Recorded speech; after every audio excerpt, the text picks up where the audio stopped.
climate change, large-scale CO2 removal facility set for Scotland. So this is quite cool, I think, because there's a CO2 facility which will remove 1 million tons of CO2 every year, which is the same amount above as 40 million trees.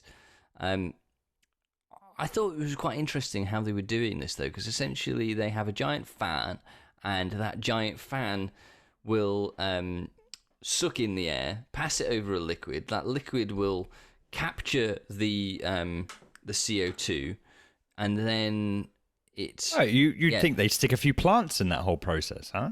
Well, no, the air.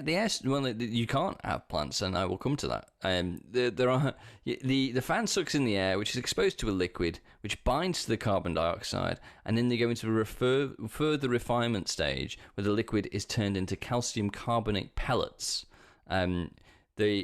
which are then treated at a temperature of 900 degrees C. The pellets decompose into CO2 and calcium oxide. And then that pure stream of CO2 is cleaned up to remove the water impurities, and then can be buried, apparently.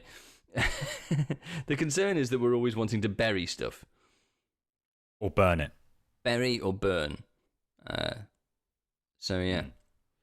There we go. That's very exciting. Is it the first in the world, or is this just first in the UK, or is it the first in Scotland? It seems to suggest that this is the first in the world that does this. Does it in this way.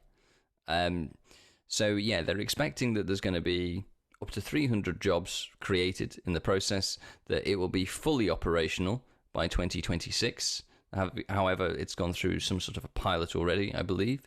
But I think there was a calculation I'd read on a forum about this, where they would need to have 10,000 of these machines worldwide just to remove about a quarter of the current CO2 emissions.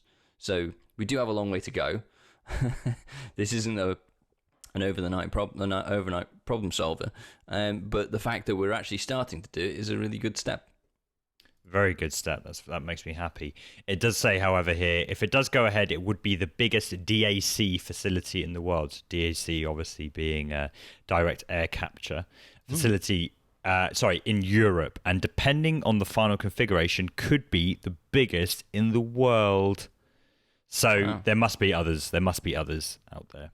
I wonder why they chose Bonnie, Scotland, because as far as last time I checked, actually, it's quite, the air's quite fresh. I guess it's not removing pollutants; it's actually just removing carbon dioxide. So it can be anywhere, really. Yeah, it can be. Yeah, I just wonder if there's a specific reason why they're putting it in old Scotland. I don't know. Here we go. I'm glad you asked, Sam. Why Scotland? According to both companies involved, North East Scotland has significant advantages to this type of technology. They point out the fact that there is abundant renewable energy sources. There's a skilled workforce in the North Sea oil industry that have the type of skills needed to build and operate the DAC facility. But a key advantage are pipelines going out under the sea to allow the permanent burial of the captured carbon. So it's just convenience rather than actually it being like a good place to source the carbon. carbon. A good place. Yeah, exactly. Yeah. So there we go.